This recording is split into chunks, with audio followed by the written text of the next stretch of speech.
Ben will be coming up in a second from downstairs. So welcome. Does anybody need coffee or water or cookies before we begin? All right, everybody has a pen? Awesome. Okay. I think everybody knows me, but I'm Lorena Kelly of SaskMusic. I'm the Communications and Operations Manager currently. Part of what I do, and Mike and Kaylin, is meet with artists to work on marketing plans, delivery strategies, artist development, and all other kinds of things related to creating music. So today we're going to talk about marketing in a very broad sense for yourself, and if you ever want to apply for things like funding. And we have Lisa Lanigan with us here today from Creative Saskatchewan. Thank you for coming. And she's going to correct me if I'm wrong on anything, I'm sure. I'm a freelance musician as well, and I work with a lot of artists who basically completely ignore any advice I try to give them. So I'm hoping you're a little more amenable to listening to what I have to say. And Brittany McFarland, who is our programming and education coordinator. Did I get it right? Yeah. And Mike Dawson, of course, is our executive director. So thanks all for coming. So first I want to talk a little bit about why you may want a marketing plan. So cue the if you can get it just for a little. Oh, somebody remotely wants a cookie. That's rolling. We'll fax it, okay? Okay, so the first thing that I would like you to think about when you're thinking marketing is, number one, to lay out your goals in a way that motivates you to want to achieve them, helps you see a clearer path to getting there. Also, to bring your team members on side, which is especially important when you're dealing with a band situation, and you might not all be in agreement with where you ultimately want to end up as a band. It can also include your managers, your publicists, and others who are assisting you in ultimately getting to, hopefully, common goals. As well, you can use it to present a well thought out case to potential investors or funding agencies. So, ultimately though, the best result you can have from doing an awesome job of marketing yourself is the freedom to do exactly what you want to do with your music. Bottom line, it should be for you primarily and not anyone else. It's for your sake, your benefit, so you can get ahead and get where you want to go. So there's a ton of different marketing plan models out there. This is just one of them, and some of the things that I found work really good. Make sure though that you're writing one that really reflects yourself and your music. There's no one-size-fits-all marketing plan, which is why we don't really offer a template. And all of the things that we're going to talk about here, take them or leave them. Some of them will fit for you and what you're doing, and some of them won't. But they're kind of designed to hopefully get you thinking a little bit about it. So your marketing plan should reflect your ideals and your creativity in complement to your music. It should bring together your music, the face you present to the world, in other words, your brand, and concrete ways that you can drive your success. So before we get going, the first thing I want you to do is remind yourself why you got into music in the first place. So we're going to take a minute. I just want you to just clear your mind, think about, why are you doing music? What do you love about it? What drives your passions? And then we're going to talk about some of the ugly business stuff. And if you want to take a few notes, that would be a good time, because you always want to remind yourself, sometimes you get really lost in this business. You want to remind yourself why you're here, why you want to keep doing it. So for those at home, 1 minute. Okay, and I encourage you to do that regularly. Remind yourself why you're doing all of this when it seems a little pointless. All right, so first tip is assume that the person reading it knows nothing about you. Write it as if they've never heard of you, your music, regardless of what level of success you've achieved to this point.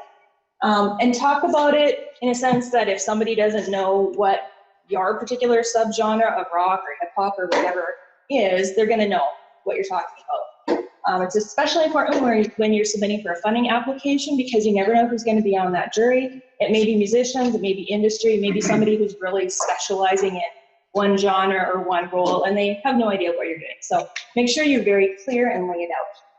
So on that, let's go around the room real quick, and if you could just say your name and what role you do, like artist, songwriter, manager, etc. Why don't we start at the back? I am Chris Atkinson, and I'm one of my favorite for music coaches. I'm Kevin, and I'm a musician manager. I'm everything. Jill, singer-songwriter, and I'm Jared Robinson. I own a recording studio.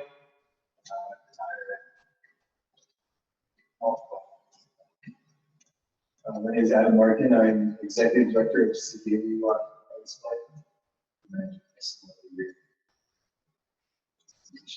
trying to accommodate musicians.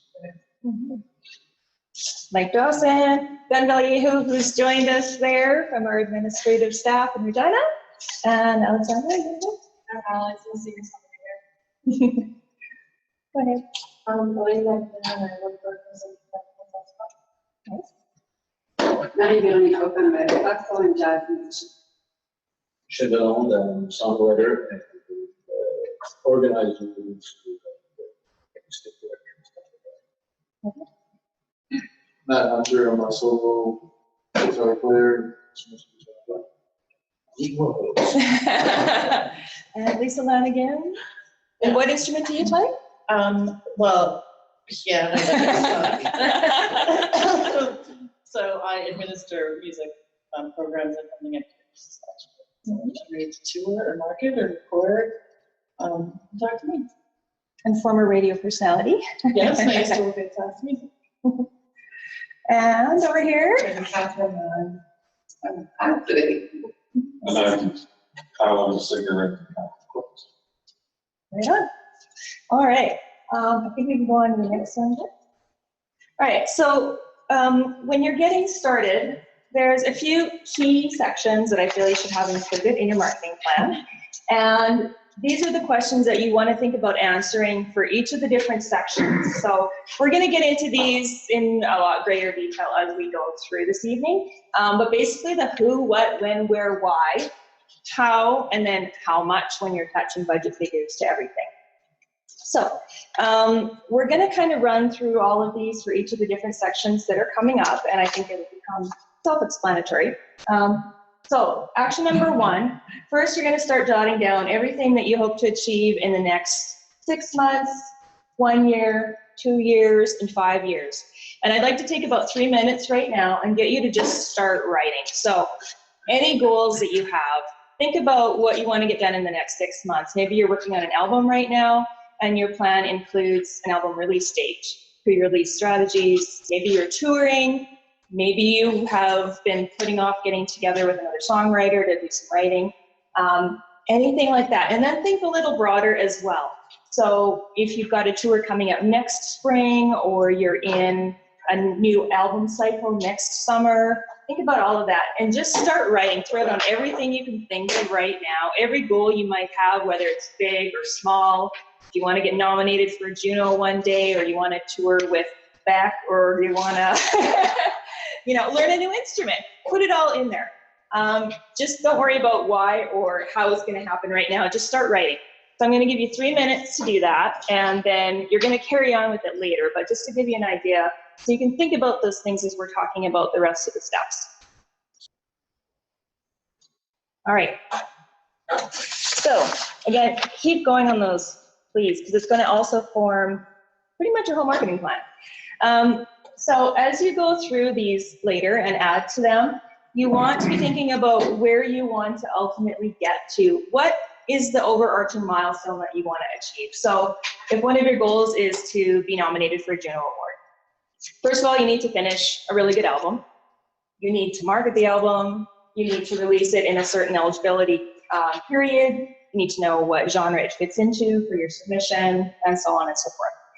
So every milestone you have, you're going to want to be working backwards and fill in all the little tiny steps that it's going to take you to get there. And some of them might be 2 years away, some of them might be 5 years away, some of them might be 6 months. And they may change in that period as well. You may decide that things have shifted, and you're going to be rewriting your marketing plan as you go through, and your priorities may shift. You may change genres altogether. So it's going to be a living document that you want to revisit regularly. Then where you can, or where you want to, attach as many specific numbers and targets as you can, and this will help you so that you're staying on target. If you don't have a definable goal, it's hard to know when you've reached it or not. I also like to put in as many little tiny steps as you can in between so that you can be checking off things and you're making progress and you can see that you've made some progress. If you're trying to write 12 songs for your album, you can put like a point for each of the 12 songs and you wrote one, check it off and it feels good. So include as many in-between steps as you can. Okay, next one. And then after you're done that, then you can go through and divide your goals into main sections based on the timing. So which one of those things can you do right now? How much can you take on in the next 6 months? Which are going to take you longer to achieve? And some of that's going to be based on literal schedules, like summer tours, fall releases. Then next, you're going to start educating yourself on each element of the plan. So you may have a goal of wanting to do a release to commercial radio, but you have no idea how to go about that. So the first thing you're going to want to do is educate yourself. Maybe you're going to come and book a session with somebody at SaskMusic. Maybe you're going to talk to a radio tracker. Maybe you're going to read a lot, whatever the case may be. Make sure you know how to do each step and take them one by one, bite-sized chunks, and then get quotes where you have to. So this will be especially important for grant applications and things like that. As you're writing out the elements of your plan, maybe you're going to be applying for the marketing grant that's got a July 10th deadline, and you know you want to include this section of your next 8 months into that plan, and you're going to need quotes for all of these things in your list. So it's important to be realistic as well. As you're going through it, you may realize that a radio tracker costs $5,000, and that's just never going to be realistic for you, or you don't care about radio that much. So take it off, put another priority in that place. So again, your plan will always be changing as you accomplish some of your goals and add new ones. Make sure you're rewriting it, again, for your own sake, as you check things off, add new ones on. Make sure you're on track and that it reflects where you really want to get to be. Keeping it up to date is also handy so that when funding opportunities open quickly, sometimes there's like a month turnaround and you're ready to go. You don't have to stress, you just update it. Okay, so we're going to start to get into like all the little subsections that could potentially go into your marketing plan. So again, every artist is different. You want to make sure that you're including the things that are pertinent to yourself. So not all of these are going to go into every marketing plan, but do give it some thought and go like, is this relevant to me or not? You might not be a live performer at all. You might just be a songwriter. There was quite a few last night who they don't perform, so the performing section doesn't really apply, but you do want to kind of talk about it. Have you done performing or have you not? Okay, so let's start with the introduction one. So usually there's an introduction to your marketing plan, which covers off a little spiel on who you are, your immediate goals, and if you're applying for a grant, then you'd state here what you're applying for. So this can be like your 30-second introduction. What do you do? What's the band makeup look like? What genre do you call yourself? We're working on an album, or we're going on tour. Again, your marketing plan is a reflection of you.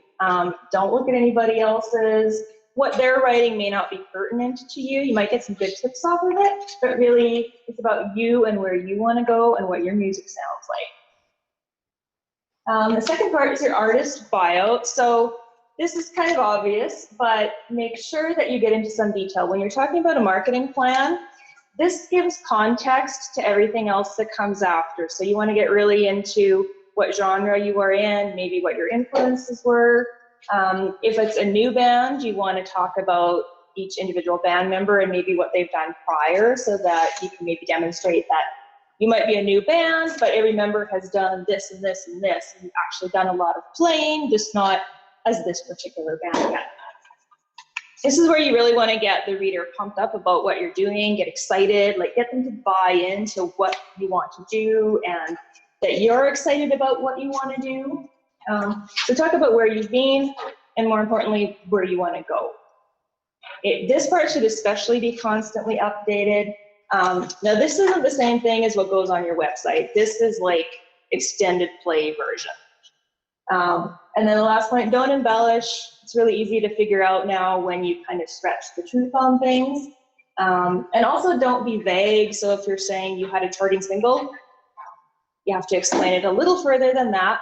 what was the single, what radio station did it chart on, or what chart was it on, so that there's something that they can grab onto and, if necessary, verify later. All right, and then part 3, your fans are your target audience. So this is a really, really important part, especially for grants, but more importantly, so that you know who you're marketing to, and so you're not wasting your efforts like marketing to everybody on the planet. I think we spent most of last night's talk on this, and there's a lot of questions. But knowing your audience is one of the most important parts of your plan, and crucial if you want to have a successful plan. Your audience is not everyone, despite what some people put in, where it's like, we appeal from 9 to 90 years old, right? Everybody loves us. And that makes it really difficult to market successfully. The smaller you can hone in on who your fans are, where they live, what other artists they listen to, the more effectively you can strategize where your marketing efforts should go, and not just like wasting your time on it.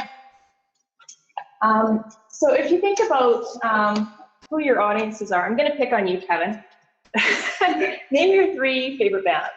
My 3 favorite bands, Kiss, Age of Electric, I can't. So. Okay, awesome.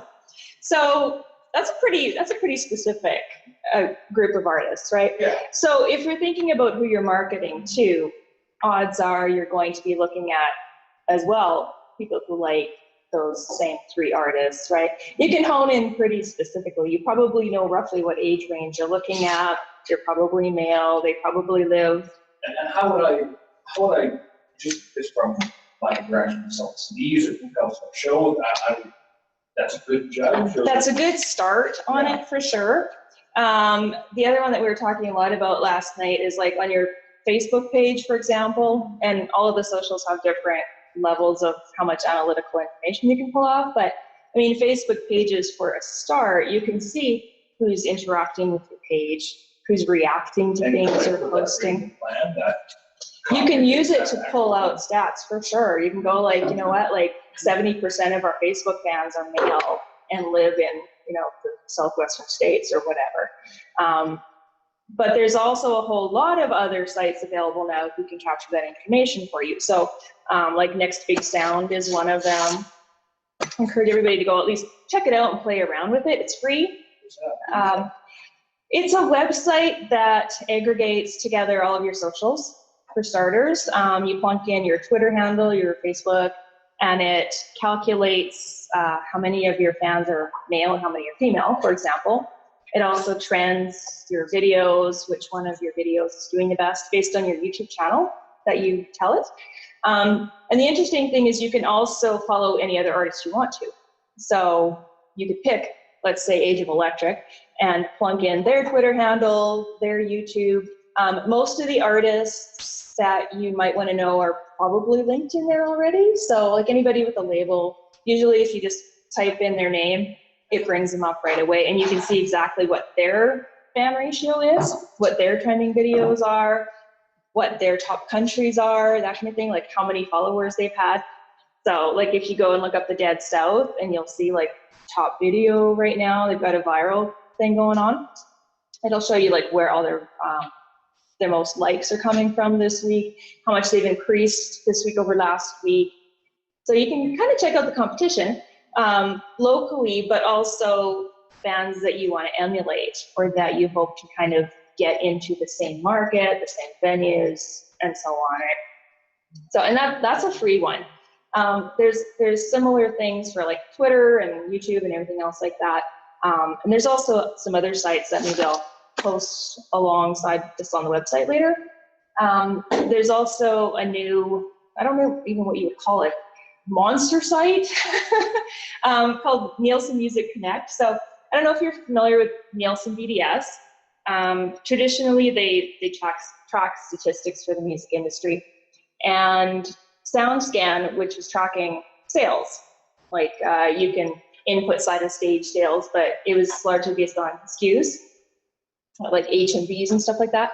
So they're amalgamating, and now it's becoming this, I don't even know what you would call it. It's massive. But if you sign up for the service, which is prohibitively expensive, let's say, it will tell you exactly how many streams you're getting, where you're getting played, where your videos are getting played, how many albums you're selling, what you're selling on iTunes, what you're selling on Google Play, like you name it. You can get deeper and deeper and deeper into like precise analytics on yourself as an artist. And so again, like it's something we're thinking about for SaskMusic. The accounts are like 12 grand a year, I think it was, or something like that. But that would give us access to any artist we want. We could look up every one of our members' information and provide it. So I guess it just depends like how many people might want it. First of all, it could be very, very useful, and it could also be really daunting. Like you're looking at this going, oh my gosh, like what am I gonna do with the knowledge that I have 5 fans in Japan right now? Like, I don't know. Is that useful? Maybe. A lot of it is, but that's one of the things we're looking at. But yeah, so besides socials being like super useful tools to get just a really like general handle on who your fans are, the other thing you can try and do is like there's, you know, you can do Facebook ads and spend very, very little money. So, you know, I said you could test market an ad where you do one really nice ad, you have a video out right now in your case. So do an ad promo and test market it with the fans of KISS. You know, throw 25 bucks at an ad, target marketed to KISS followers. And then do another one targeted to the followers of your next band, and another one targeted to followers of your next band, and see which one hits, right? Which one, maybe they're all gonna do really well. Maybe you've like really nailed your, your demographic. And maybe you need to do a little adjustment. Maybe you try like some random other bands. But let's see, you know what, maybe we appeal to fans of Walk Off the Earth or some other like random Canadian band. And if so, test market it with that. Let's say your engagement with Walk Off the Earth fans is like through the roof. Like you could totally use that and go to them and say, how about an opening spot? You know what? Like our click-throughs on this ad to your fans, ridiculous, right? So it's really easy to get really specific on target marketing on Facebook and test and see what's resonating. Obviously, this only works if your fans are actually social media users and are on that. You can do the same thing with Twitter, though. You can do the same thing with a lot of other socials. Whatever you're on, there's analytics for it, as long as you're set up with a business page. So, and then yes, the other way to find it is to look at your audience at your shows and who's currently buying your CDs, who's on your mailing list if you have one. You know, what's your engagement with them and who's actually buying stuff, not necessarily who's just showing up and being supportive and stuff, but who's then like committing with dollars. So those are the ones that you really want to call your fans and are the most important to you. And then you want to track those people as well. So if you don't know who your fans are, you can't properly market to them. Again, like it's really easy to do Facebook marketing and spend $100 or $1,000 or $5,000. If you do like a gunshot approach and just like, I'm gonna put fans of everybody and like show this to everybody, you know, and your reach is 100,000 people, right? You're gonna have not only a lot of people mad because you're showing them stuff that's not relevant to them. Maybe they're fans of jazz and your thing is showing up in there and they're gonna like hide it, which is gonna drive down all of your shows and your algorithm results. So you don't want to do that for a variety of reasons, but it's also a waste of money. So like on everything, the more you can define your fan base, determine who's going to be buying your music, what your look should be to appeal to them, where you should be selling your stuff. Are they on iTunes? Like, do they use Google Play? Do they just stream? Do they want vinyl? Do they not? Do they wear t-shirts? Do they wear hoodies? Do they wear toques? And do those things. So the better you know the audience, the better you can successfully market to them. You want to customize it as much as possible. So, you know, like if you've got fans who are into skateboarding, try and get your CDs in the skateboard shop, do merch that appeals to them, do the colors that appeal to them, and make them really feel like you know who they are. You know, like there's a lot of artists who know their artists so well that they can do, you know, bunny ears or kitty ears or sparkly t-shirts, and it sells to them. They know who their fans are and who's going to be showing up at the gig. They also know how much money their fans have, so the price point is set appropriately, right? And then you want to track who they are and keep them connected to you. So if somebody comes and gives you their hard-earned dollars and they've made the effort to come out to your show, you want to know who those people are. Either mention that you're on Facebook at the show, mention you're on Twitter when you're doing a show, put out a fan-based sign-up sheet at the door, and then actually communicate with them and stay in touch. Because once you have somebody, they've given you their dollar, that's worth its weight in gold. It's much easier to retain a fan who's already demonstrated interest than to try and go find somebody who's never heard of you before. So fans are the reason for 90% of your marketing efforts. Not investors, nothing else. Bottom line, if you want to either make a living at music, get your music heard by people, sell, maybe get on the radio, you have to appeal to fans. They're what drives everything else in the business. If you're selling and you're engaging with fans, all the rest will follow. Any questions at this point? Okay, so you want to make it really easy for them.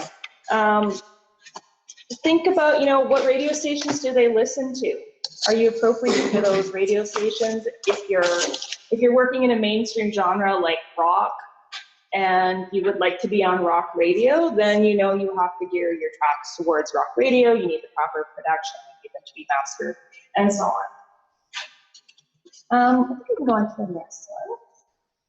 Okay, and then the next section is basically recordings. So pretty self-explanatory.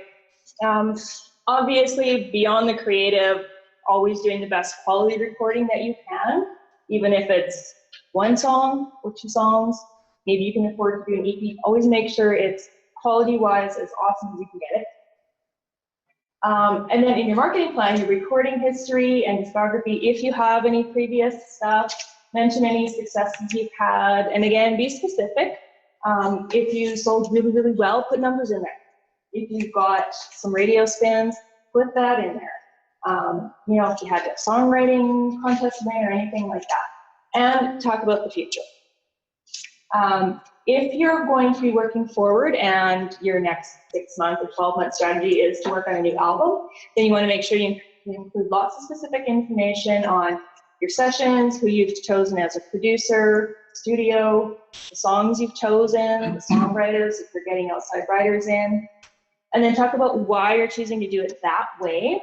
So a lot of people may skip a step and try to do a full-length album before they've done a single or an EP. That doesn't generally go over very well with funders if you have no previous studio experience. So even if it's with another artist, or I should say with another band in a previous life, have you been in the studio before? That can be really important. Is there a theme to your album, like Andy Schaaf's Party? Is it something like that? Is it a story album? Why are you releasing now? And this can be a really big one, because not everybody needs to do an album, right? If you're choosing to do an album right now, why? You should be able to explain it. And it should be a little more in-depth than because I have 12 songs written, right? So give it some thought. If that's as far as you've gotten right now, maybe it's time to put the brakes on and think about why you're releasing it. How are you going to release it? Are you doing it as a single to test out the market, see what your fans relate to? Are you doing it as an EP because that's all you can afford right now? That kind of thing. How are you going to distribute it? Are you taking it online to iTunes, Spotify, et cetera, et cetera? Are you just going to like purely make a few copies for Side of Stage? Are you doing no copies for Side of Stage? Or any other formats you're releasing it in? And then, of course, your pre-release marketing plan. So if you haven't given any thought to what you're doing before you release the album, you need to step back and sit down and think about, are you doing singles ahead of time? Are you going to be looking for a tracker? Are you going to be looking for a publicist? Are you doing a tour in conjunction with the release? If so, you need to allow enough time to plan your tour. Have you even picked out a producer yet? All those little things that go into pre-release strategy.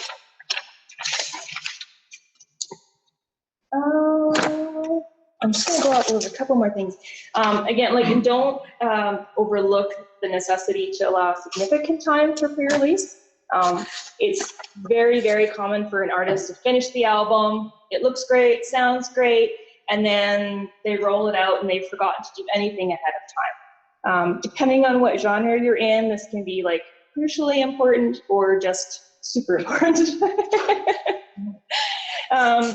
We've even had artists who are like, yes, I'm releasing it in February. I'm going to be overseas at the time. What? So make sure that you've planned not only like your release date, but strategically, what else is going on around that time? Again, are you going to be touring? Who else is releasing then? Why are you choosing to release then? And not, it shouldn't be just because the album's done, right? So you also need to allow time for it to actually get up on iTunes and Spotify and so on. Again, if you're doing like a pre-release single, even if it's just like a soft release with a Facebook promotion or something like that, you still need to allow time for it to get out into the market and let it saturate for a little bit. Are you doing any showcases that could be held in conjunction with it? Are you planning to do an exclusive stream with some kind of online media? Do you need to do pre-sales in order to pay for the thing? Are you doing like a GoFundMe or something like that? Or are you waiting for like a grant, frankly? All right, and then so performing. So under this section, again, not everybody performs, so this may or may not apply to everyone. Your touring history and future plans go in here, and it's not like every single show you've ever done, but the highlights at least. What you should be doing is giving them a real sense of, are you a really active performer or not? Are you experienced or not? Are you at the level of being able to do some major showcases or major festival dates and pull it off? Or are you still kind of getting your legs under you as a performer? What's your performing structure?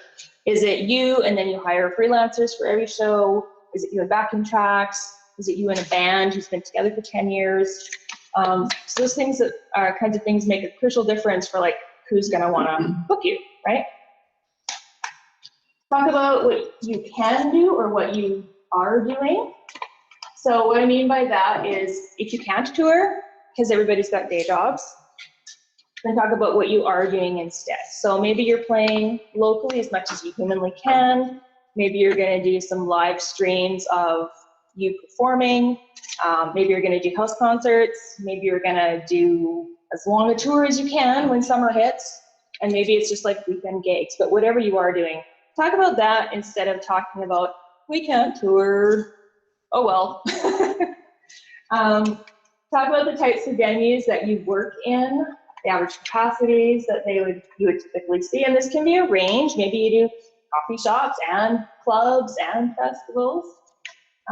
And then also, what markets do you hope to get into and why? So forward thinking, maybe you're doing clubs now, maybe you want to get into soft theaters next year. And then how are you going to achieve that? So maybe you want to move from having freelance players to auditioning players and actually getting like a good solid band together, because you know that's going to be important before you're going to get some of these big festival dates. They want consistency. How do you promote your shows? Ahead of time? And how do you promote yourself during the show? So it's really important to talk about, like, are you mentioning your name while you're on stage? Do you have a banner behind you? What are you doing to let people know who you are during the show? And are you selling merchandise before, after, during the show as well? Are you internationally touring right now, or do you have any plans to do international touring? Have you applied for showcases? Are you doing co-bills? And if so, why did you pick those artists to co-bill with? Or what's the fit there? Oftentimes, you both need to have the same strategy when you're doing a co-headlining tour, for example. And don't underestimate the importance of like just reiterating who you are when you're performing. Who's gone to a show, seen a band, and has no idea what the band name was? Like, how many times does that happen, right? Especially at showcases, when you would think that it's the most important time ever to have everybody in the room know what your band name is. that's exactly when they forget to mention their name, right? You've got buyers in the room who are there for maybe 5 minutes, and then maybe they're moving on. You've got general public there who have no idea who that band from Winnipeg is. And maybe they want to buy your merch too, but you probably forgot it at home, or there's nobody selling it for you. Or the other typical one is you're busy, you've got to get off the stage, next artist is coming on. You're more concerned with like gathering up your set list and your notes and your water and the cable you forgot in your capo and stuff. And by the time you do all that, all those fans have just walked out to the next showcase. So because it's where the singer gets off easy, because if you have a singer, like tell them to go meet the fans, go make sure you're pushing the CDs, go meet the buyer over there. They're generally like the rep for the band, and the rest of you pick up the stuff, right? If the drummer's the singer, pack up the drummer. But make sure that there's somebody out there right as soon as the show is done. Don't let yourself get like distracted by your sister who's come and your cousin and your boyfriend who's congratulating you and stuff. Just like get the hell off the stage, go and deal with your fans first. That's why you're there. I'll say that again 3 more times.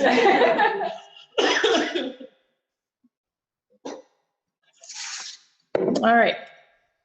So again, like part of this looking ahead, make sure you're talking about if you have plans to tour internationally, if you've done any checking on that already, or if you've done any showcasing already, make sure you highlight that. This whole section becomes even more fleshed out if you're going to be applying for a tour grant. Do you have any comments on that? I'm turning to Lisa.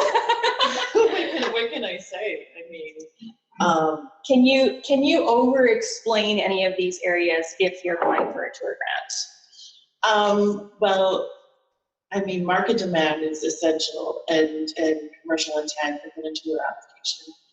And I think it's important to really justify where you're going and why. Mm-hmm. Just because a person decides to tour and books a bunch of shows, are those the best venues? Are those the best markets?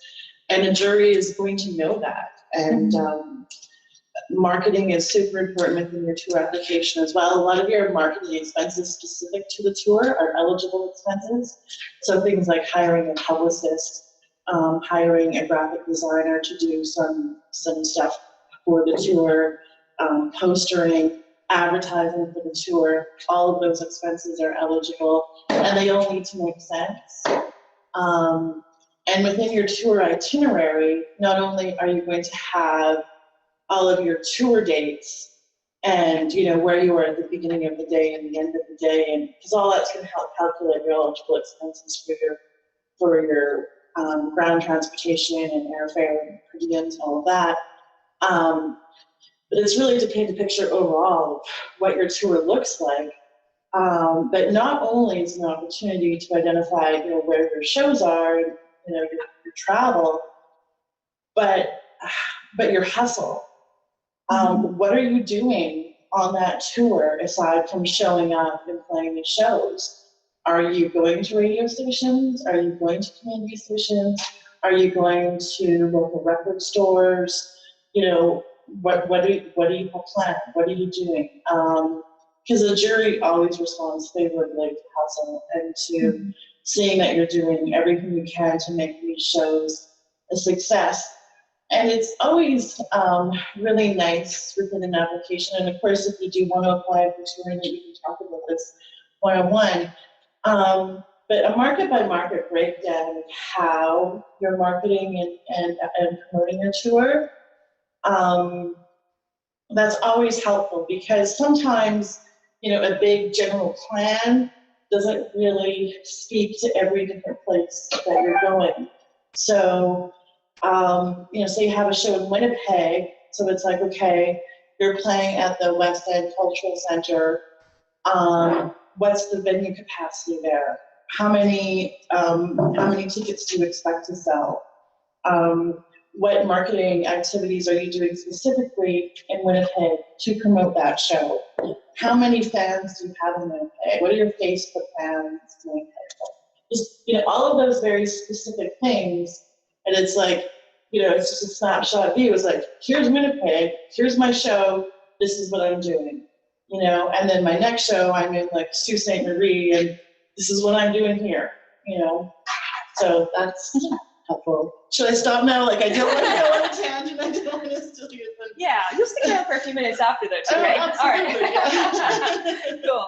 Okay, we could go on forever on the performing part. I mean, if you need venue ideas, look at where your friends are playing, look at where artists similar to you are playing. You don't have to hunt from the ground one. I mean, look at their tour dates and pilfer where necessary. And as Lisa said, when you're expanding markets, especially if you're looking to jump into the Ontario market and you haven't played in Saskatchewan yet, that's going to raise some eyebrows. They want to see logical progressions. So, you know, you're playing small venues, you're playing locally. If you're at that level, then what's the next logical step for you to take? Do it in stages. I think anytime somebody is a little bit too optimistic on things, or is applying for a tour that isn't confirmed yet and has no hopes of being confirmed, it's going to raise eyebrows, right? Just in general with your marketing plans. And when you're applying for the marketing grant, if part of your strategy is around a tour that is unrealistic, you're going to be less likely to get approved for the whole thing, basically. All right, so going back to this one again, like skip the negatives. Don't dwell on things that have gone wrong in your career, because everybody's got things that went wrong. You've learned your lessons, you've fired band members or whatever. You don't necessarily have to talk about that in the grant. Dwell on what you can do, what's going well, looking forward. We did a grant review recently where there was a past project that wasn't their best project and they weren't proud of it. And they stated that outright in the grant application. So it's like, oh, our first EP sucked and we don't like it. We're not marketing it anymore. And they actually wrote that in. So it's like, no. Okay, that's, you know, you don't have to admit that you weren't proud of it, but you can state that you've grown a lot since your last album. The last album, you know, did reasonably well. They actually sold several hundred units of it. So, I mean, that's great. Talk about that. Everybody else thought the album was fine, but they weren't proud of it. So you could talk about, yeah, it sold 500 copies for, you know, a little live off the floor EP. That's great. Now we've grown. Our band has changed direction. We're excited about our new album because they really were. And, you know, our sound has gotten heavier. We're going to do this. And we have all these plans for this new album. That's great. That shows growth from here to here. So, you know, it's okay to admit that you've grown, that you've gotten better, that you've got new players, you're writing better songs. And that's exactly what should go in there, not, oh, last one sucked. And be sure you're not laying blame on, it failed because our publicist dropped the ball. Like, that never goes across well. Talk about always what you can do, what you're looking forward to. All right. Okay, so radio and video. So if you have previous release history at radio, then obviously make sure you talk about that. Even if it didn't do so well, you know, maybe you released a single and it never charted or whatever. That's cool. You released a single. Name the single, talk about where it went. Not everybody charts, and that's cool, but if you did, then make sure you mention it, and then talk about what you're planning to do in the future. If you're planning to do a video along with your single, talk about how those things will work together, what your strategy is for when they're being released, how they're being released. If you have any exclusive streams going on, like I've explained, for example. If you're suited to commercial or college and non-mainstream radio, then get into the specifics of that. And again, make sure you're educated in what that exactly means. So if you're working in a very mainstream commercial genre that would fit great at radio, then you should know how to do that release. Do you know what DMDS is? Do you know how much that costs? Do you know what radio trackers cost? Have you reached out to some of them to see who might be interested and what their strategies might be? Again, like if you're planning on working with somebody who's generally really busy, whether it's a producer, a publicist, a radio tracker, and so on, their schedule can be set anywhere up to a year or 2 years ahead of time. So if you know you want to work with them, you're going to have to talk to them as well and make sure that their timelines will fit with your timelines, so you can build that all into your marketing plan. And that's a whole other subject. So if you need help with radio strategies or anything, it's another workshop. Huh? Can I just make a note? Yes. Sorry. If you're talking about working with people in your grant application, make sure you've actually talked to them and that they've agreed to do it or are interested, because they could be on the jury, or they could be your friend of the They have been on the jury. Wow. Yes, that's in my detailed notes. Okay, actually, ironically enough, because I know exactly why.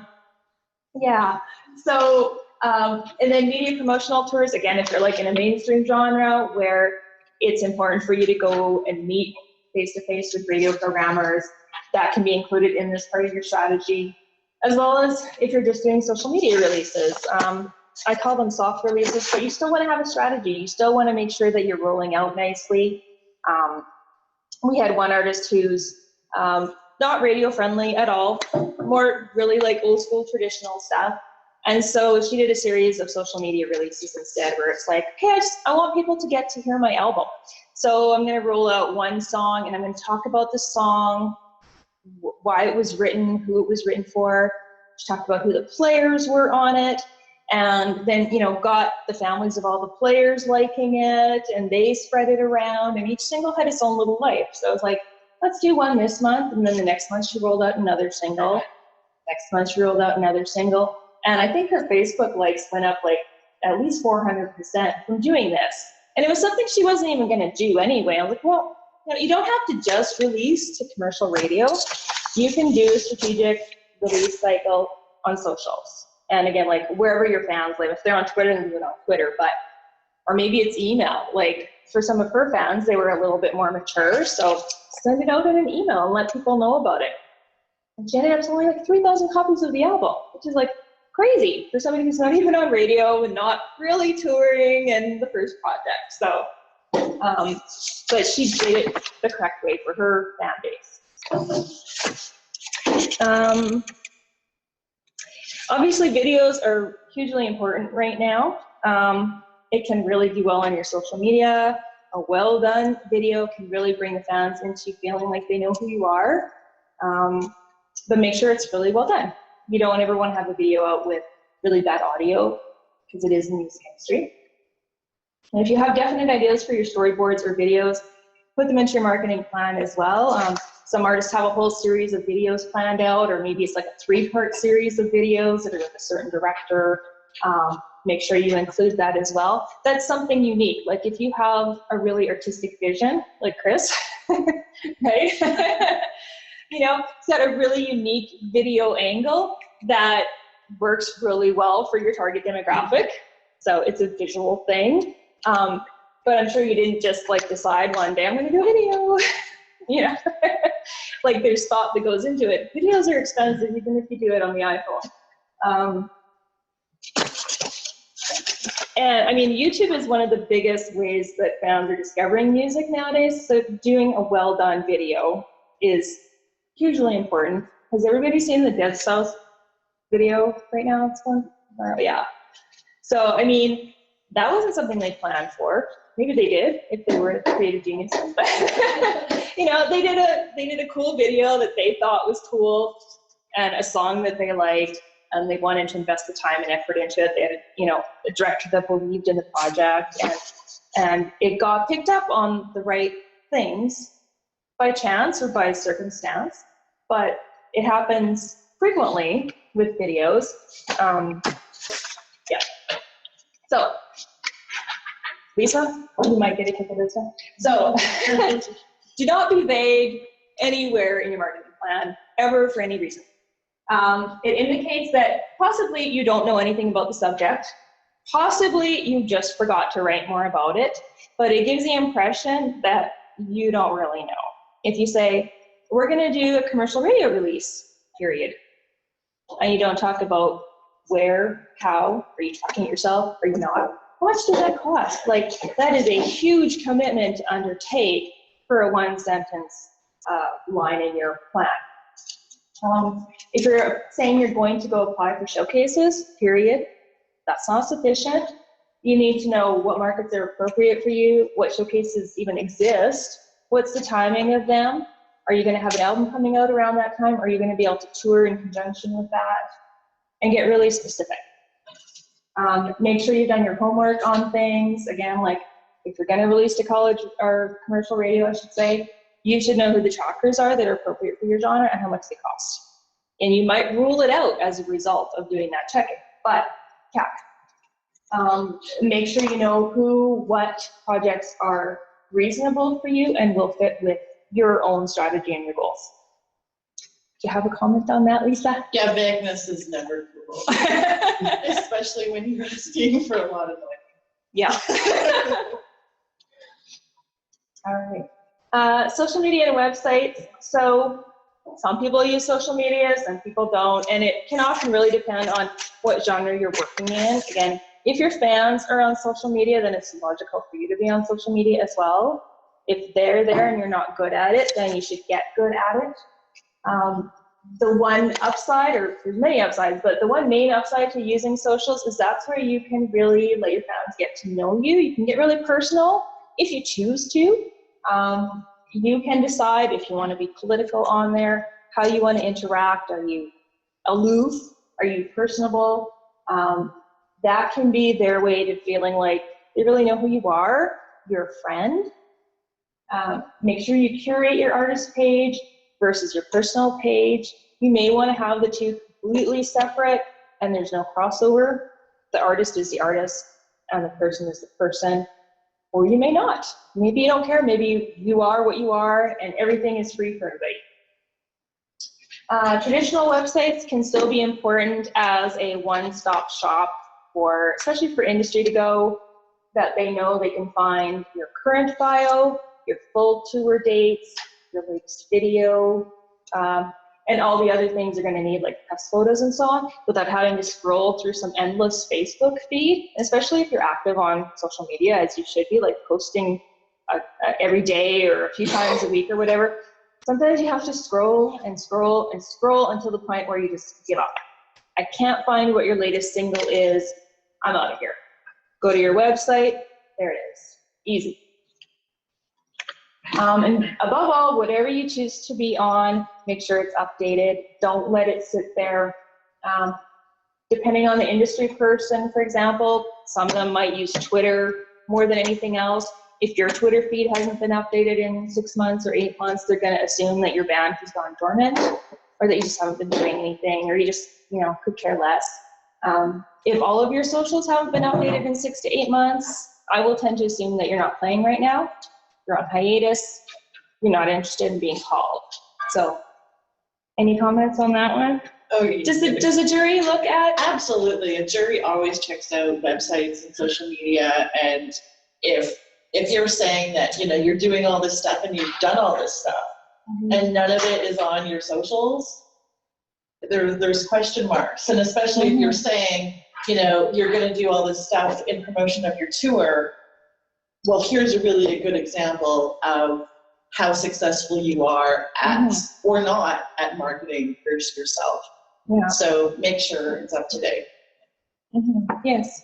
If you have gone on hiatus for a year or 2 years, and then just getting back into it, so there's a gap. Maybe there's 1 or 2 things recently on there. Does that still raise eyebrows, or does that happen?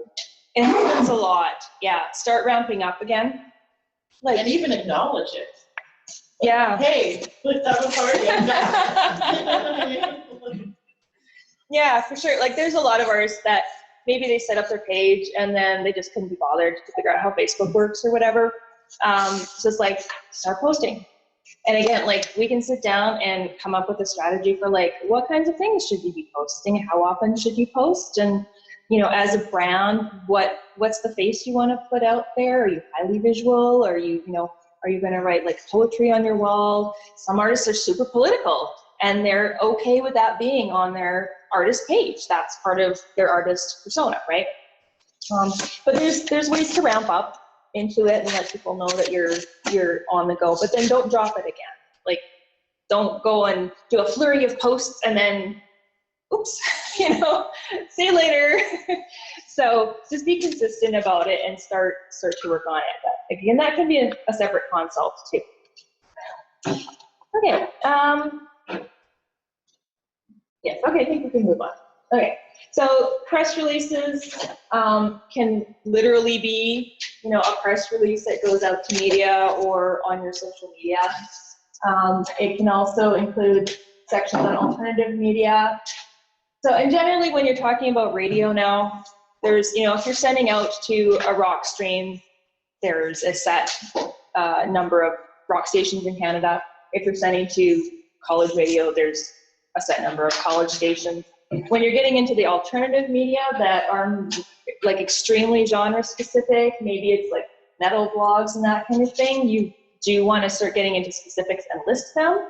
Because that's the kind of stuff that the casual reader is not going to know. What blogs are you talking about? Which reviewers are you going to send to that are like super genre specific? Other print publications, really specific satellite radio shows that you may be submitting to, and that. As well as the press section can include talking about your actual press kit. What's in your press kit right now? Do you need new photos done?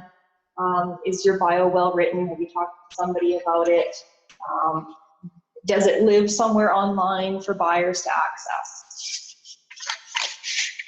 All right, and now let's go on to merch and branding.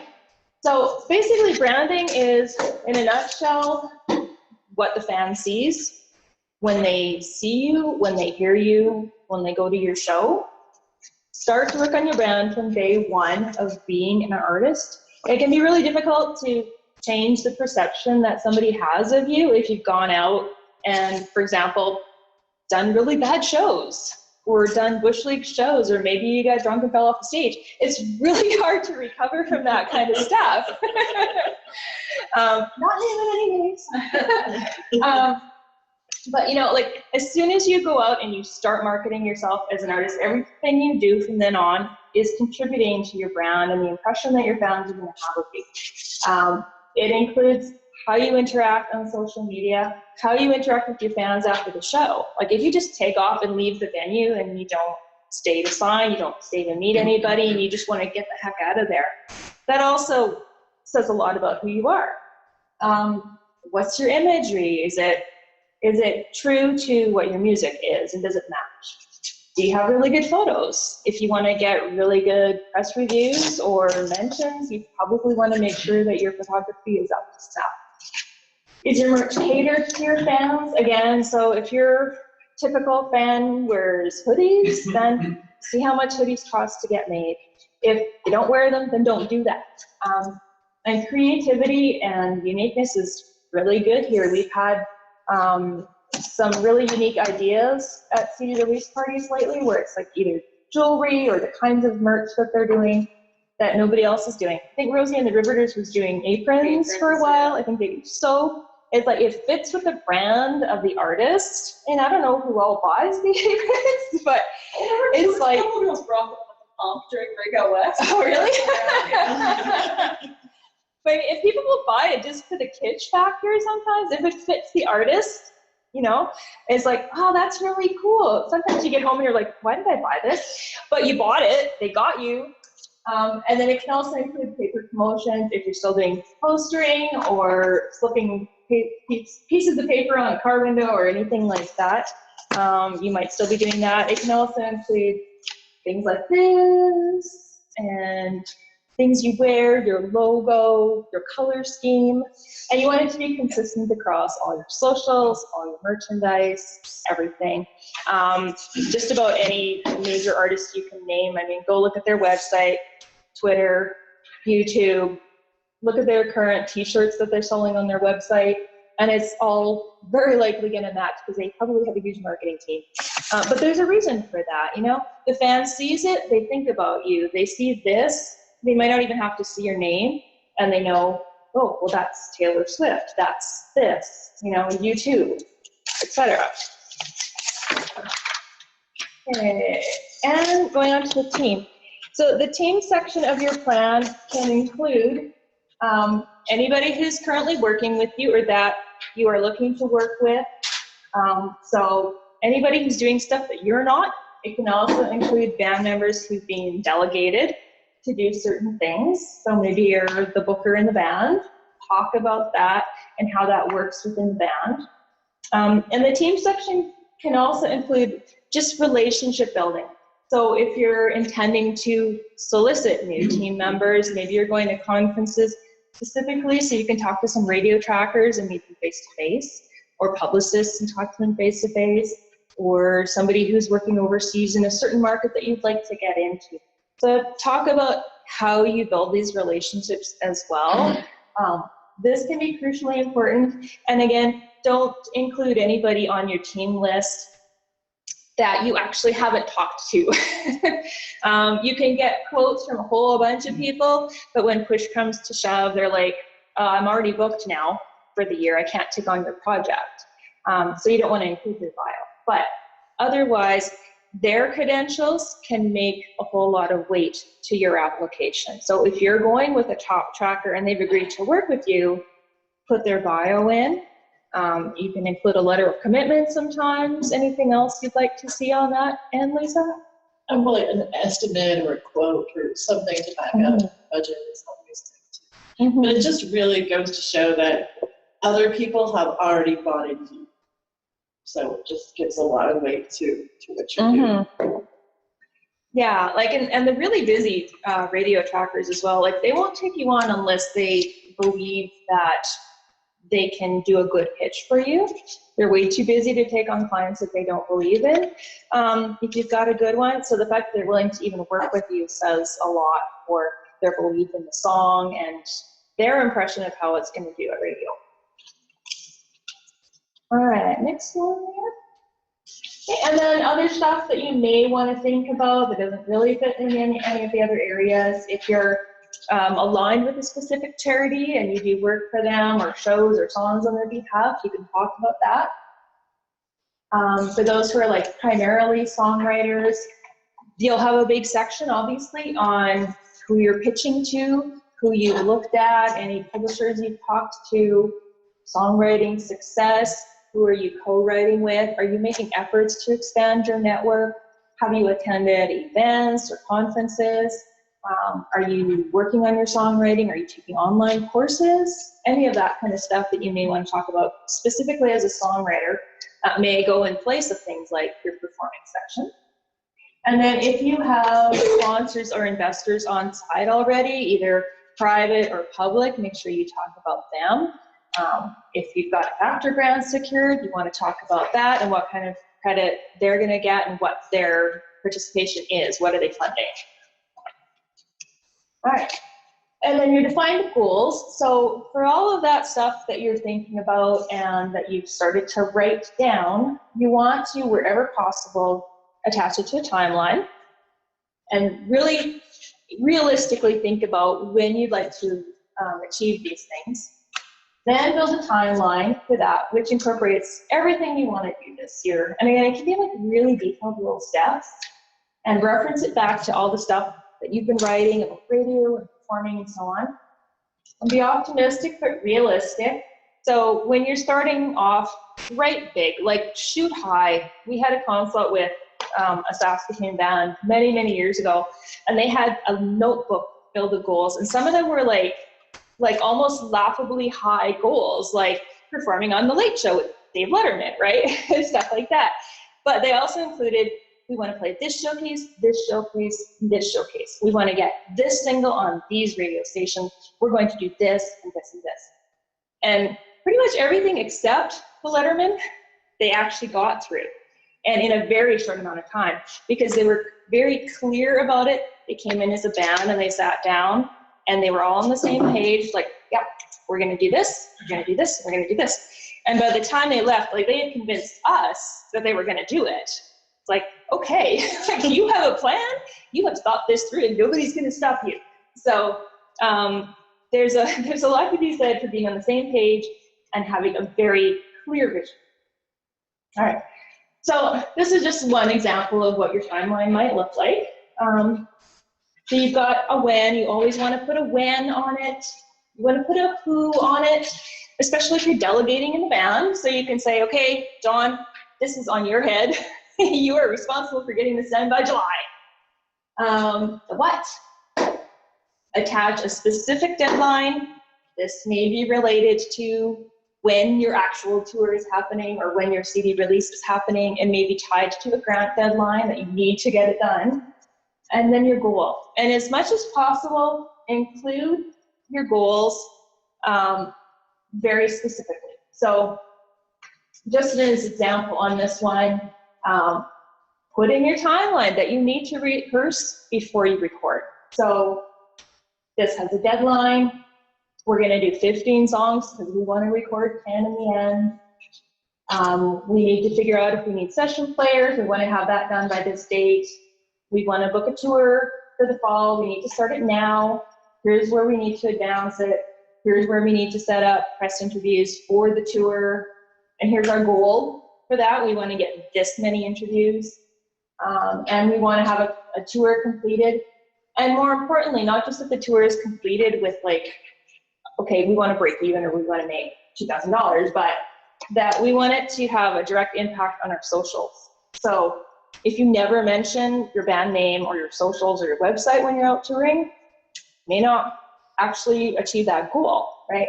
So by putting it in there, hopefully you're also going to be thinking about that when you're out on tour, going, okay, we have to remember to say our Facebook is active because otherwise nobody's going to go and like it, you know? And if you say, okay, everybody, you know, group selfie and come and tag yourself on our Facebook page later, or pull out your phones right now and like us, you know, people will often do what you tell them to do in the moment, but if you send them home, they're gonna forget, life gets in the way, and they get busy with other stuff. So you've got them there, use them. All right, and then how much research do I need to do? So now that you have 56 goals, and they all need defined strategies and amounts and people to do it. Number one, become an expert in your own music, your own fans, and your own genre of music. So like only you know really what your subgenre is, what your goals are, where you would love to be featured, what radio stations you like really want to be on, if any, or if you don't care about that at all. And then be unique and creative, but logical. You want to give the sense that you've thought about it really carefully. Again, like that other band, they knew exactly what they wanted to achieve. If they didn't, I have no doubt that they wouldn't have achieved half of that stuff. They know how to present yourself to the world and incorporate elements that are unique to you and your music. Not everything's a fit for everybody. Not everybody's a fit for radio. Maybe social is where you land. Maybe just playing shows is where you want to focus. But when you go out to the shows, you're going to really interact with people. Maybe it's house concerts and stuff where it's really one-on-one, but you're going to make sure that 90% of people at the house concert are going to leave with a CD. If something doesn't fit for you, don't put it in the marketing plan, but also talk about it in some way. So again, if you're a very commercial mainstream artist and it would be logical to hear your song on the radio, then at least talk about it. If you're not doing that, what are you doing instead? Are you doing social media releases? And try and kind of hit each of all of those crucial elements in some way, at least a little bit. All right, and then when you head into your final draft, make sure you spell check. You can take out, at this point, anything that's kind of redundant. You can refer back to page 1 instead of rewriting it all. Make sure it's really specific. Again, vagueness is a big fail.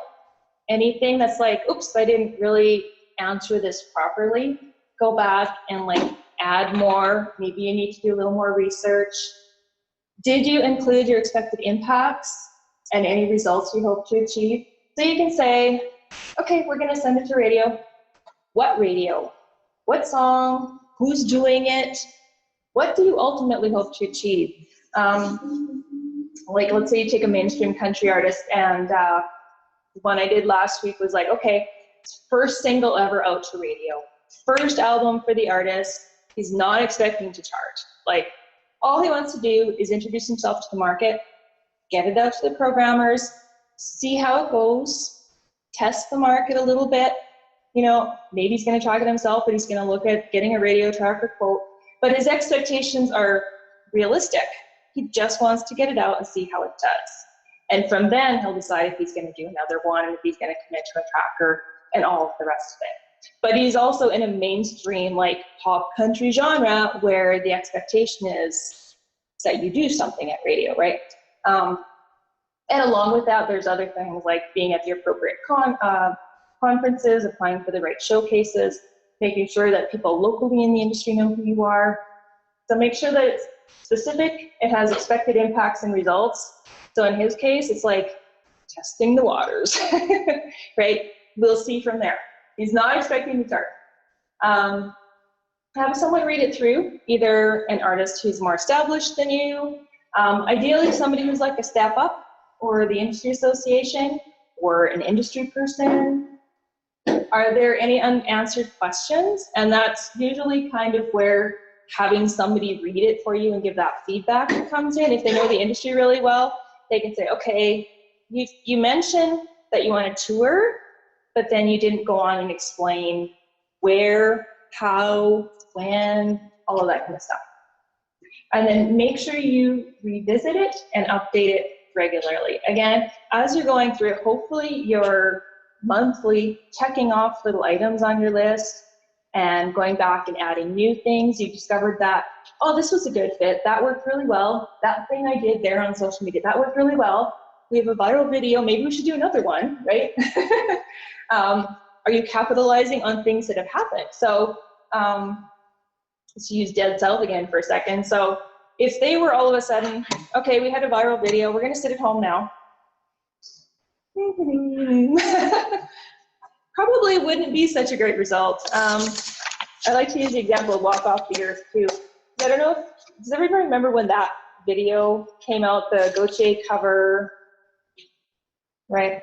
It was a really interesting social study, but they released that video and then right away started getting calls to these shows, right? Like Ellen was one of the first ones that they went out and did. And they did it like live, exactly like that video. Like it wasn't like, oh, let's do, 15 hours. I think it was 13 hours to get that done in one take, that video. So they knew how to do it. When Ellen called the next week, they went and did it and it was perfect. It was exactly like the video. So they didn't like screw it up. They didn't miss the opportunity. They didn't have to say, no, we're not capable of doing that, or we can't be there because our drummer's got to work. Like they jumped on it, right? And then if you go back and look, that's not the first video they did like that. They've got like a whole bunch of videos like that. That was just the one that happened to hit. And then they went on and did more and more and more. And they were able to start touring immediately and release the album immediately. And everything was like ready to go because they had a plan. They knew what their brand was. They knew that these are their strengths, these are their weaknesses, and then their original stuff kind of started to take off based on that, right? They already had their fan base. All right, so before we go on again, any questions so far on this?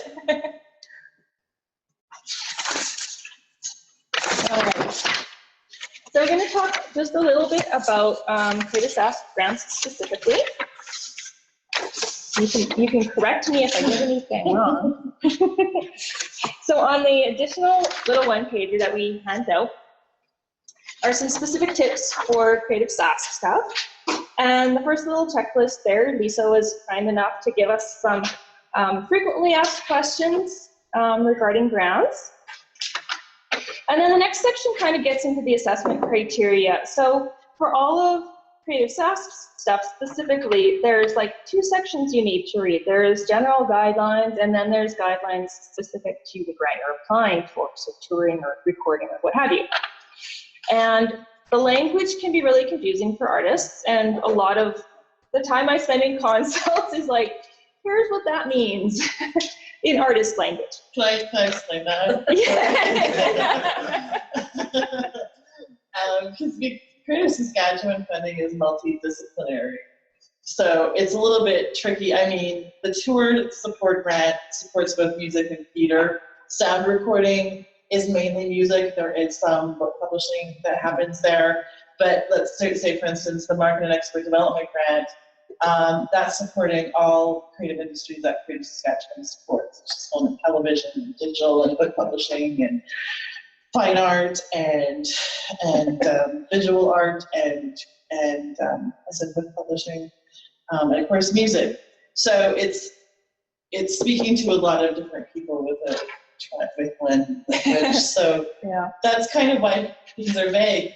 But that's why there's program officers there that can talk specifically to industries. So, yeah. All right. There you got your cameo. See if I can actually line it up now again. All right. So you can read through a lot of this later. But again, like if you've written your marketing plan well and you've addressed the who, what, when, where, why, how, and how much in your budget section, then a lot of these questions will already have been answered.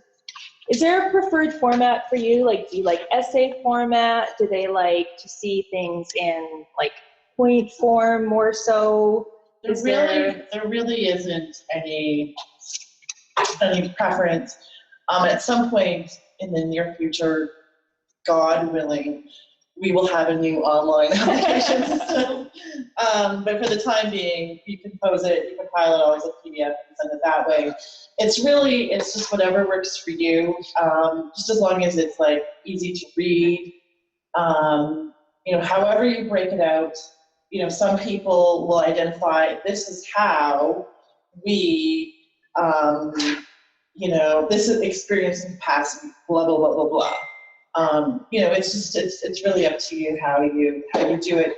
And it's all depending on the activity and the ask. I mean, is it an $80,000 marketing grant, or is it a $2,000, single recording project?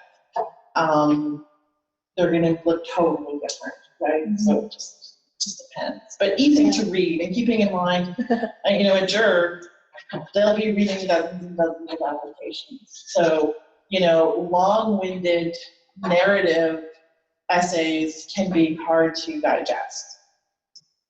Not that you're going to talk points with that, but, or if you're, going back and looking for information like, where did they say that? And it's, shit, this is a novel, Yeah. Table of contents helpful. Yeah. All right. Oh, yes.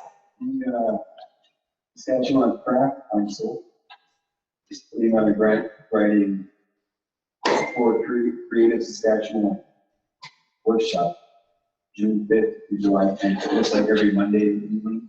Oh, okay. It's probably more frequent, really sort of. Yeah, but it could be helpful sure for sure, yeah. Yeah. Out there in the box. Is that on the Right. Sask Craft Council Facebook page, I think? Somewhere, I found it on the Boy Gallery Okay. page.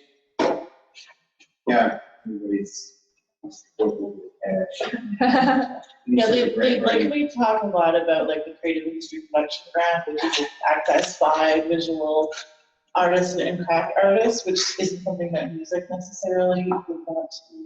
But there is definitely some stuff like marketing that applies to everybody. Right. Sure. Yeah. And you no doubt pick up some tips either way. So just real quickly to go through a few of these. So relevance, you need to demonstrate commercial intent and market potential. So I call that what. What are you doing? How are you marketing yourself? What are you doing to increase your bottom line? Whether that's sales, radio play, fan base, etc. If you're doing a recording, why are you doing it? You're doing it to market your band in these ways. Is there demand for it ahead of time by fans, industry? Do you need to get better gigs? And so forth. Make sure always, again, that you are applying for what's appropriate. So again, if you haven't done any recording before and if you're looking at going in and doing a full-blown album for $50,000, that might raise some eyebrows. You got to crawl before you can walk. And be ready for the project that you're applying for. That you have a well-conceived plan, stated purpose, blah, blah, blah, blah, blah. Really, how are you doing it? What's your plan in literal steps? Are they detailed enough to demonstrate that you know what you're doing and you've done the research and you understand how to do it, how to do what it is that you're applying for funding for? Do you have the knowledge, experience, and capacity? That can mean including your own bio. Producer bios can be hugely important for the recording grants. Previous recording experience or successes can help play into that. Financial interest. How are you coming up with the rest of the money? Are you applying for other grants? Are you funding it yourself out of tours, etc.? The impact is really important, I feel. Stimulating content development, production, and or market expansion. The key to me is the market expansion part. So if you've always played shows in Saskatchewan and you're applying for a tour grant to do more shows in Saskatchewan, not really sure if that's showing growth or not. Ideally, maybe you want to be looking at using the grant as a helper to get you into a new market that is strategically chosen. Maybe you're not really sure how that's going to do. So you need a tour grant to help buffer that, but it's to go into a new market that you've researched. Potential for business expansion and growth. Again, if you do this, what will happen? So if you do the recording, what will be the end result? Are you looking for airplay? Are you looking for sales? Are you looking for new fans? Are you looking to be a rock star? Whatever your goals are you going to be achieving them if you do this? And then collaboration and cooperation between multiple producers. This can often be optional when you're looking at music stuff. You might be doing a joint album with another artist. You might be doing a multidisciplinary video, music video thing, or audio books or something weird, kind of add-on stuff. And then the most important thing, I guess overall, is just that your marketing plan should be driven by what you want to do and where you want to go. It's for you to have a roadmap to see that you're achieving what you want to achieve and that you've laid out the steps to do it, that you can identify any gaps where you maybe need to go and get a little bit more knowledge or have a consult on this or that to figure out how to do that step. Kind of the grant to me is like the last reason why you would do a marketing plan. You should already have it developed and then just ready to submit it in hand with when there's a grant deadline.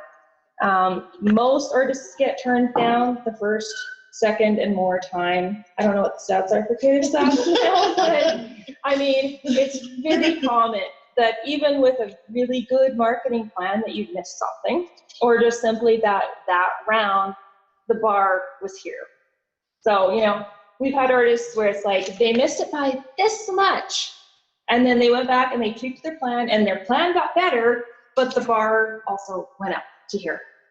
And the competitiveness went up. There was more applications, and you never really know who you're going to be in the pool with, who else is in there, and who just has a little bit better of an application that time. So again, like if you're doing your marketing plan so that you're achieving the goals you want to achieve, grants are a bonus, and they can help you do more, but you should still be able to keep going if you've laid out your plan correctly. So, you know, obviously there's not grants available for everybody, but if you do get them, work that into your plan. Okay, now we can do a better recording. We can do a different tour. We can expand into a new market and so on. But don't ever give up trying. Refocus, try again. Again, you should always be rewriting your marketing plan anyway and checking off things as you achieve them. So if it's ready to go, you apply with it. And it shouldn't be such a hardship, right? Okay, does anybody have any questions on any part of this? Mike, do you have anything to add to all of this?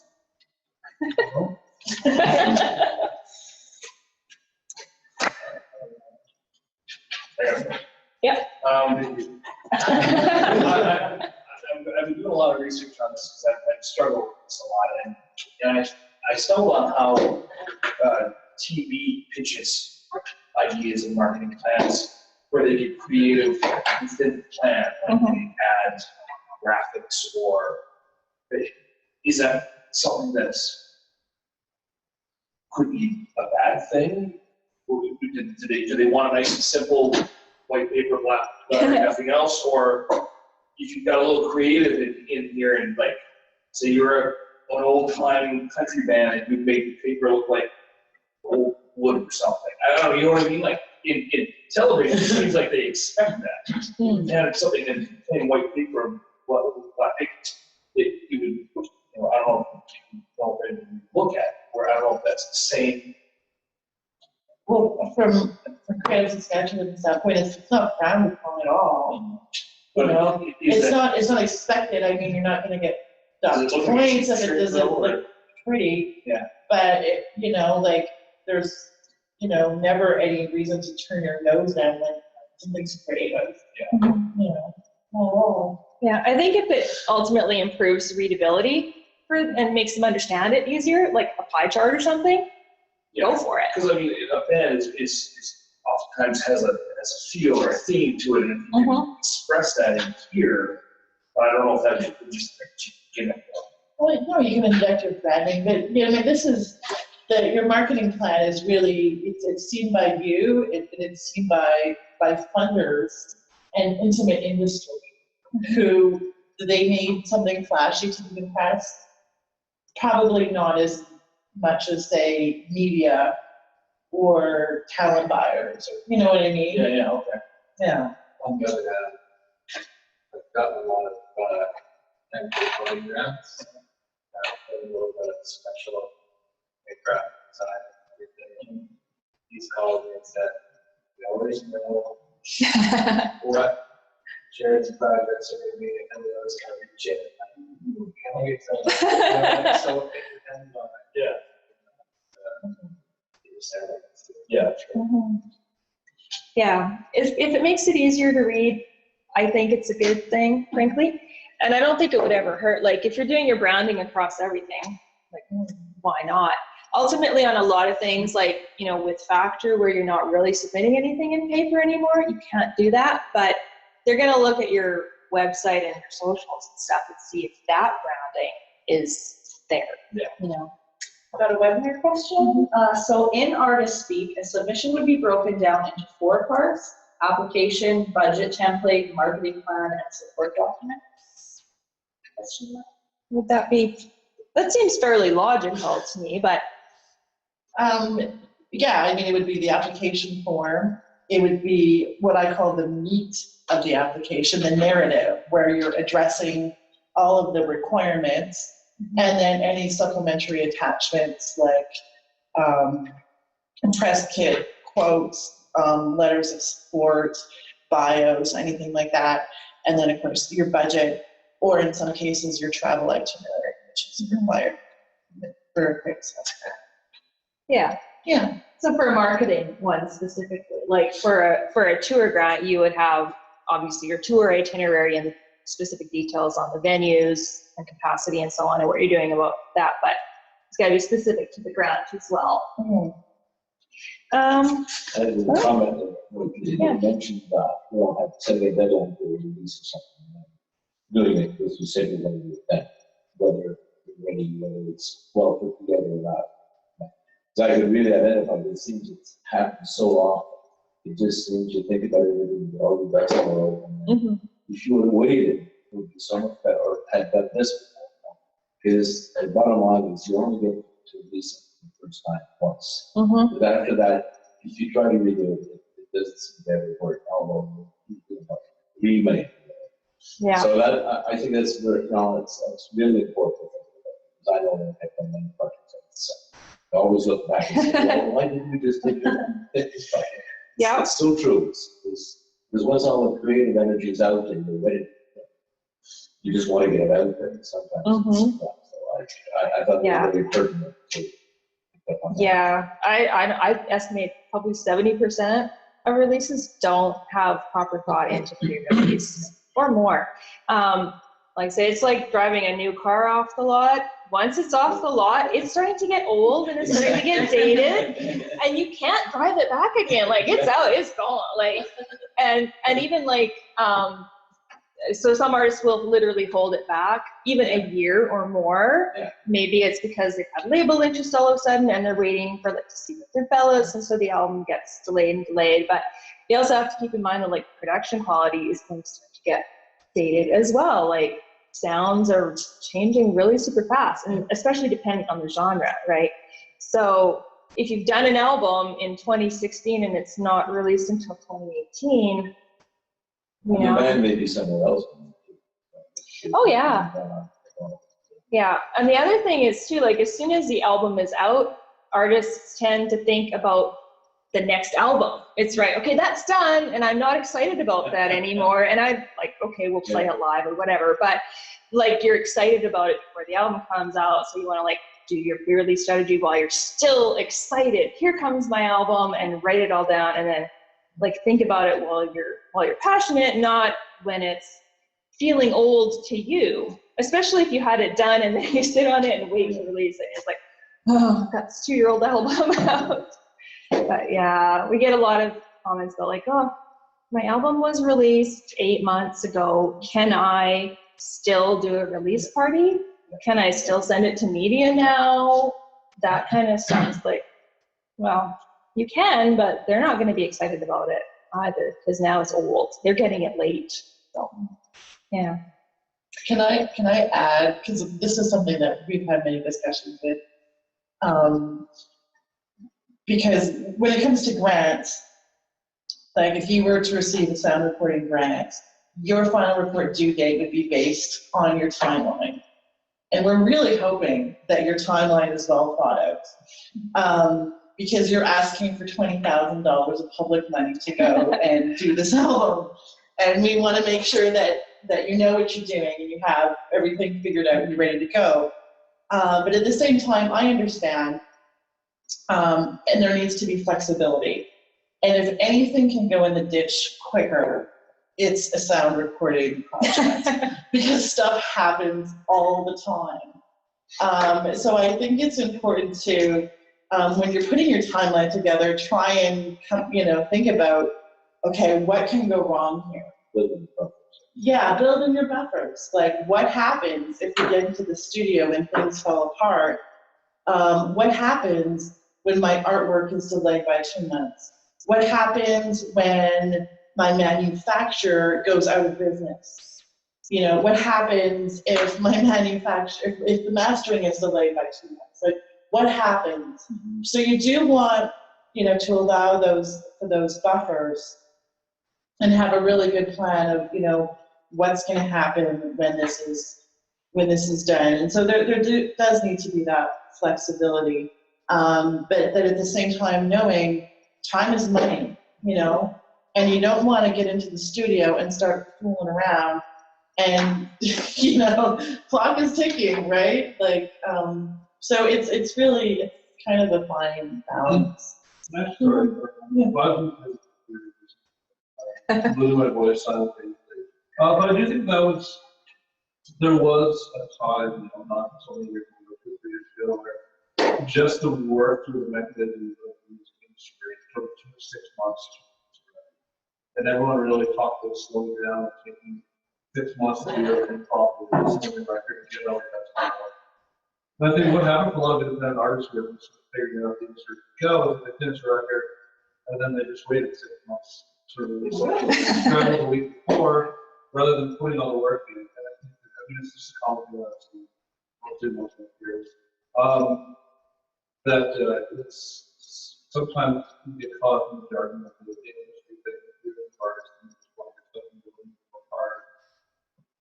It's okay to get something a little more hard.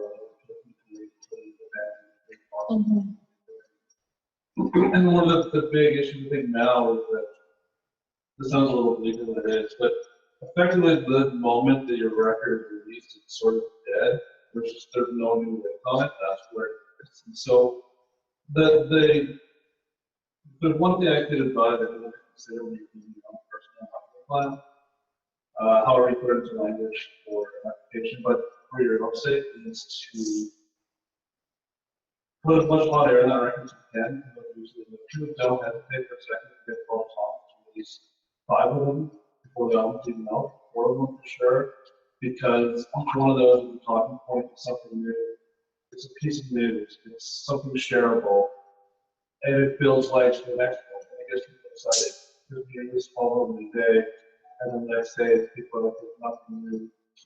Talk about, which is where the value then lies of these videos, which is why people are so excited about these videos. Sorry, I'm going to because it's really about understanding that the album historically was that everyone held it sacred, and music started to leak on the internet. The whole thing was when it unveiled something, you held on to it, that was success. But now that it's on the internet, it's on the internet, it exists everywhere. I mean, for young bands, it's not a record deal, or something overseas, and then literally have to go back and scrub the internet of that record. And so, sometimes you get 200,000 plays and it gets a little excited, but you need to delete those 200,000 plays so that it's new content to go into the world again. So I think it's so important to vital that you're not afraid to share it, and use it, and know that it works. Each of those songs have added value to the whole album. Even if the album is focused on the whole album, which of course it is, but the way it really matters. It's a cohesive unit. You need a reason for rapping to really need to talk about it. The more people talk about it, leading up to that album, the more people know.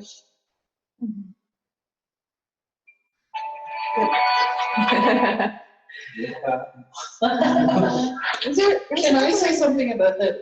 I should have mentioned this, that if you get a sound recording grant or even say like a market notes for development grant, and you're not tied to your timeline, if your final recording due date is unattainable because things have gone in the ditch, and they probably will, as long as you let us know that, we're pretty flexible and we'll, reset a final report due date for you, because we don't want to make you make something that's not right just for the sake of it being done. So it's important for you to do what you need to do and release it when it makes sense. Right. Communication. Yes, but just tell me that. Yeah, there was a good question last night too about like your timelines are set by you. They're flexible, right? So if you have a single that's gone out and you've allowed 6 to 8 weeks or whatever, and it's taking off, then by all means adjust the timeline of your second single or whatever. And if you've got a pre-release single out and it's doing extremely well and you don't want to interrupt that media flow with, an album announcement or whatever, like be flexible and see where it's leading. You want to prepare as much for success as you are for like just routine kind of stuff, right? Well, even going back to the Dead South example we talked about last night, that video of theirs was from their first album. They've released an album since then, but now when you go to their website, like that's the album that they're marketing right now. So that's one that's a hit and everyone's listening to. So why not capitalize on that? Yeah, so hopefully leading, they're going to drive sales of the first album, but then if people really love it, they're going to buy the second album. As long as they're both readily available and it's clearly available that they are there. Awesome. Any other questions? Yes. So when I email off my marketing grant application, what happens to it? I don't know. I'm curious where it goes. and the process that happens at Creative Sask, is that pretty much standard if I was applying a factor or whatever? I mean, I assume it goes somewhere. Is the jury, are they all across Canada or are they in one room? It would be different for every funding agency, so I can't speak on behalf of everyone, but for Creative Saskatchewan, when someone will either get in touch with me and say, hey, I'm doing this project, here are some pieces of my puzzle, or they'll send me a completed application. Either case, I review it and I let you know if anything has been overlooked or is missing or is ineligible, and I give you an opportunity to make those revisions, unless, say in the case of a market and expert development grant, which is a deadline-based grant, so there's a couple deadlines a year. If you submit the day before the deadline, it's, you're on your own. But at any rate, any marketing, sound recording, or tour support application, I would review, give you a chance to make revisions, and then that would be submitted to the jury. In our case, we have fantastic industry jurors who assess the application and rate it based on the assessment criteria, which is published in the guidelines, and which we kind of talked about, and Lorena was trying to decipher and translate into plain language for musicians. But that's what you're adjudicated on. And then the applications are ranked, and if they're above threshold and there's funding available, then you're supported. If you're below threshold, then I take a lot of time to try and write you a nice letter explaining what you can do in the future to enhance other applications, which is my way of saying sort of. And the threshold changes for every grant, basically. Well, not really. Not really? No. Like on a score. It's like a basis. percentage. It has to be like above or below. Applications are ranked. Last year was the first year that we exhausted funding for music, which was inevitable.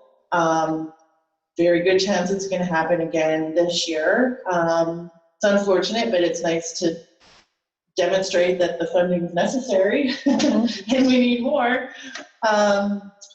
But there have been instances, not with music, but this will likely happen, where an application is above threshold, but if there is not enough money to support everything above threshold, then it will support the top applications up until a certain point.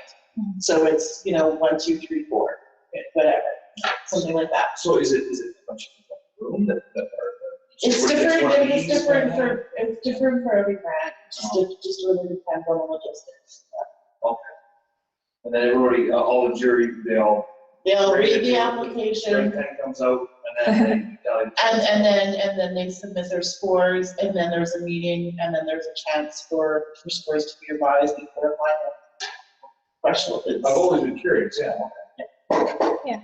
And factor is kind of similar in the sense, like it varies from grant to grant, whether there is a jury of peers across Canada, or if it's basically done by like more of an in-house selection. So, and they're probably tweaking that all the time as well.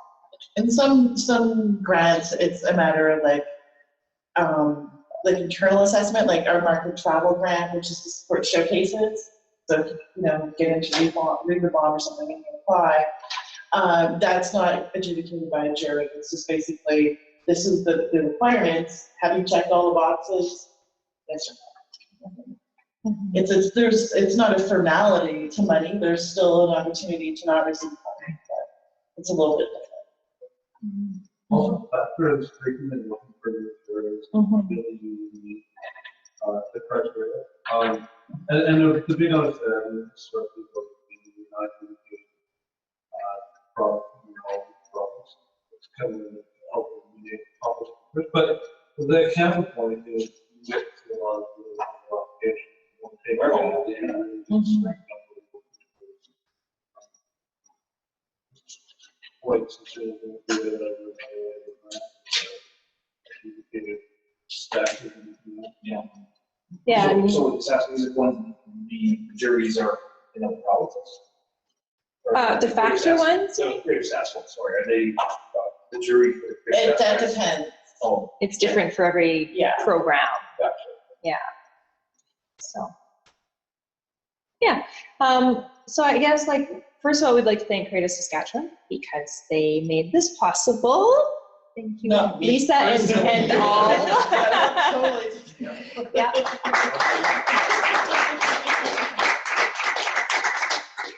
All right. Thank you. Please fill out your forms and send us your stuff. Yay. Thank